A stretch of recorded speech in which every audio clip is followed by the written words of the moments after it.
नमस्कार मेरे भावी चिकित्सकों, कैसे हैं आप सब। इससे पहले जो हमने वीडियो देखा था उस वीडियो में हमने सेल साइकिल की समरी को समझा था। उससे रिलेटेड जो भी थोड़े कन्फ्यूजन होते हैं उनको वहाँ पे देखा था। आज हम सेल साइकिल के स्पेसिफिकली माइटोसिस के असर्शन रीजन को सॉल्व करने वाले हैं और जो भी कोई कन्फ्यूजन है उनको यहाँ पे क्लियर करने वाले हैं। सो चलो शुरू करते हैं।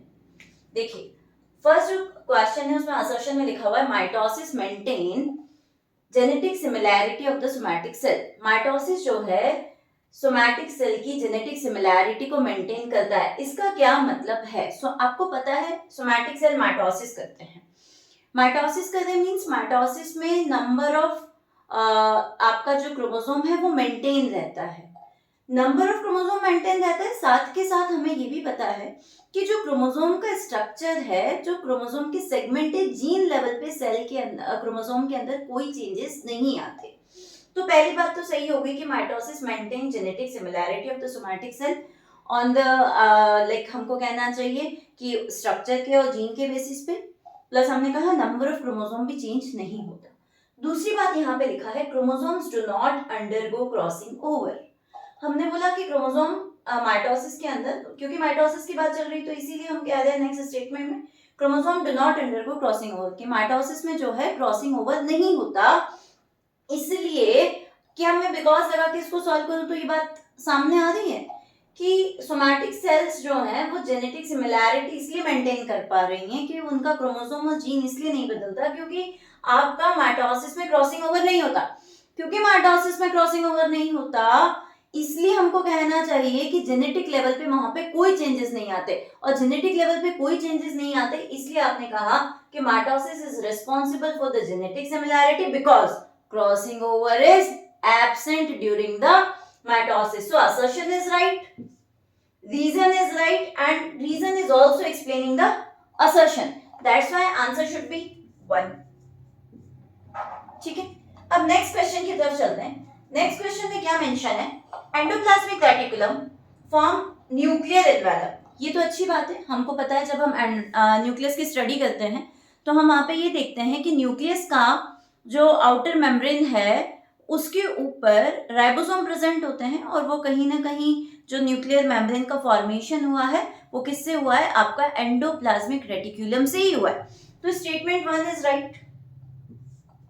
अब नेक्स्ट स्टेप में लिखा है, रीजन में लिखा है कि nuclear envelope reappear during anaphase. तो क्या ये बात सही है? न्यूक्लियर एनवेलप का जो फॉर्मेशन होता है, जैसे आपको पता है कि जब प्रोफेज आती है तो न्यूक्लियर मेम्ब्रेन, न्यूक्लियोलस डिसअपीयर हो जाते हैं। तो क्या एनाफेज में न्यूक्लियर एनवेलप फिर से बन जाता है? Is it right? तो हमें कहना चाहिए ये बात सही नहीं है, क्योंकि आपको पता है कि telophase is the reverse of the prophase. So आपका जो रीफॉर्मेशन होता है न्यूक्लियर एनवेलप का वो टेलोफेज में जाकर के होता है, एनाफेज में नहीं होता। तो दूसरा जो आपका रीजन है it is wrong. So answer should B third और C, whatever you want to say. Now the next question is mitosis repairs wound. Mitosis wounds को रिपेयर करने का काम करता है। क्या ये बात सही है? देखिए, जब भी आपको चोट लग जाती है तो उस पर्टिकुलर रीजन के जो टिश्यू हैं वो डैमेज हो जाते हैं, तो उसको फिर से हील करने के लिए आपको माइटोसिस की जरूरत पड़ेगी। ठीक है, मींस आपको वो सेल को रिफॉर्म करना पड़ेगा। तो हमें पता है कि क्योंकि mitosis is responsible for increasing the number of cells, that's why we can say कि माइटोसिस रिपेयर वुंड्स। ठीक है, और नेक्स्ट लाइन में क्या लिखा हुआ है? Mitosis increases cell number.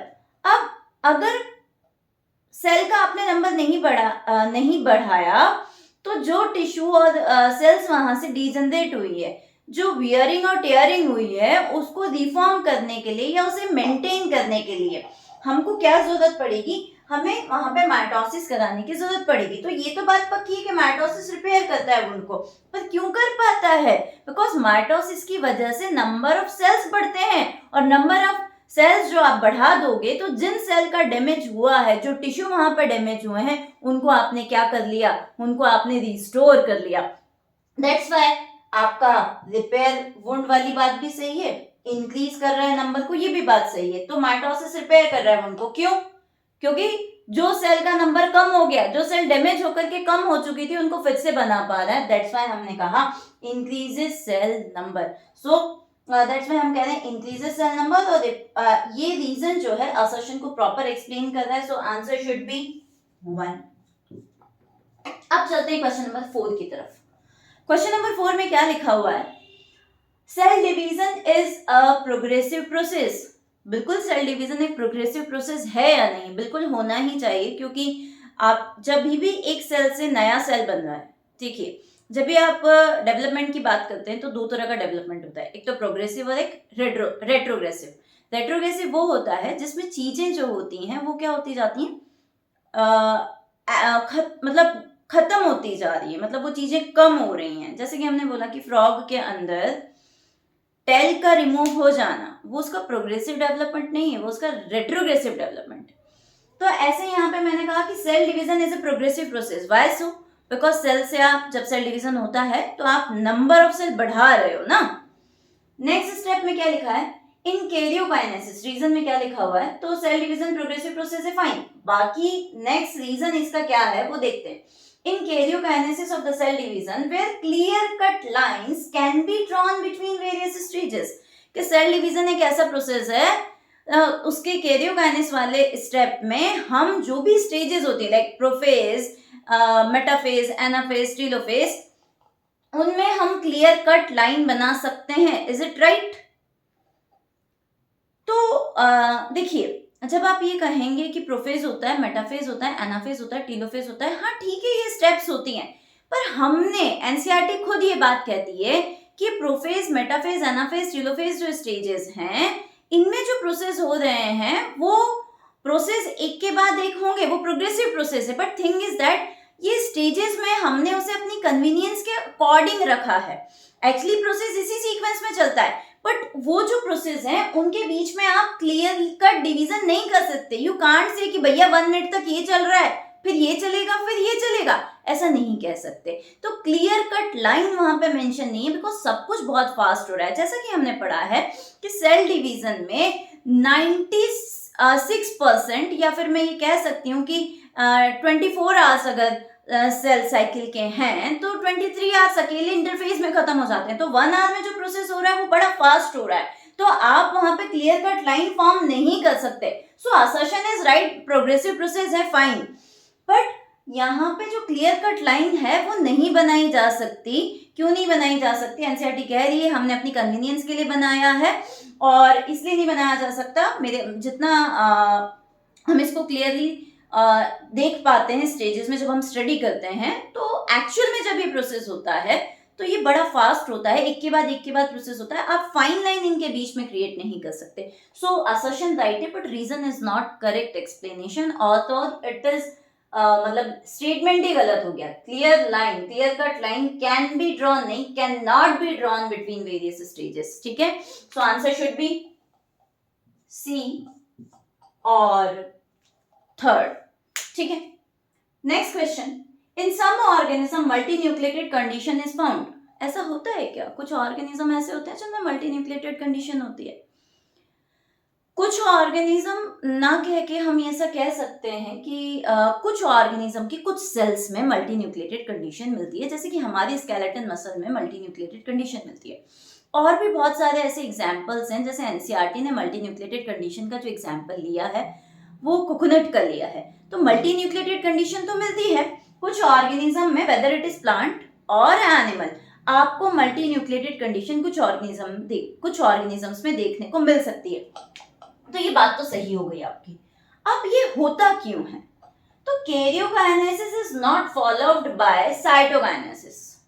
अब मैं ये कहूं कि कैरियोकाइनेसिस हो रहा है, मींस न्यूक्लियर डिवीजन हो रहा है, बट न्यूक्लियस, मान लीजिए एक सेल के अंदर मेरे कैरियोकाइनेसिस के बाद मैंने एक कैरियोकाइनेसिस कराया, 2 न्यूक्लियस बन गए, सेकंड कैरियोकाइनेसिस कराया, 4 न्यूक्लियस बन गए, थर्ड कैरियोकाइनेसिस कराया, ऐसे नंबर बढ़ते चले गए। तो अब हर बार मैं कैरियोकाइनेसिस करा रही हूँ पर मैं साइटोकाइनेसिस नहीं करा रही, साइटोप्लाज्म का डिवीजन नहीं करी। तो क्या हो गया? वो साइटोप्लाज्म का डिवीजन ना करने से, साइटोकाइनेसिस ना करने से मेरा नंबर ऑफ न्यूक्लियस बढ़ गया। दैट्स व्हाई हम कह रहे हैं कि karyokinesis not followed by cytokinesis. Karyokinesis के बाद साइटोकाइनेसिस नहीं होता, इसलिए कुछ ऑर्गेनिज्म में आप ये कह सकते हो कि मल्टी न्यूक्लिएटेड कंडीशन देखने को मिलती है। ठीक है, तो असर्शन आपका सही है और रीजन उसको बता पा रहा है कि मल्टी न्यूक्लिएटेड कंडीशन का एक ही रीजन हो सकता है कि कैरियोकाइनेसिस के बाद साइटोकाइनेसिस नहीं हो तो आपको मल्टी न्यूक्लिएटेड कंडीशन देखने को मिलेगी। So assertion reason both correct and reason is also explaining the assertion, that's why answer should be 1।